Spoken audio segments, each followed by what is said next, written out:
Hello hello ఆగండి. వీడియోని skip చేసుకున్న లాస్ట్ వరకు చూడండి. నిన్నటి వీడియోకి కంటిన్యూషన్ వీడియో అండి. నిన్నైతే చేప తీసుకున్నానని చెప్పాను కదా, ఆ చేప ఒకటే 30 కేజీ తూగింది.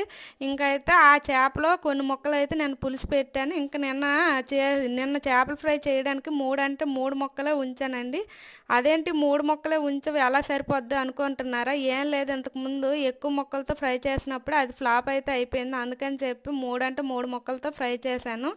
ఇంకా చేపల పులుసు విషయానికి వస్తే ఇది మా స్టైల్లో చేసిందండి. మేమైతే బొబ్బిల సైడ్ వాళ్ళం కదా, మా సైడ్ అయితే ఇలానే చేస్తారు. చేపల పులుసులో స్వీట్ అయితే వేస్తారు. నేను వైజాగ్లో ఉన్నాను కనుక ఇక్కడ వాళ్ళు అయితే చేపల పులుసులో ఓన్లీ పులుసే వేసుకుంటారు. ఇంక అందులో తీపి ఏమి ఎక్స్ట్రాగా వేయరు. అది సరే. ఇంకైతే ఈ చేపల ఫ్రై ఎలాగోలాగా బాగానే వచ్చింది. ఇంతకీ మీరు కూడా నాలాగే ఇలా ముక్కలు తొక్కలు తీసేస్తారా లేదా అనేది కామెంట్ చేయండి. వీడియో నచ్చితే చిన్న లైక్ ఇవ్వచ్చు కదా. బాయ్.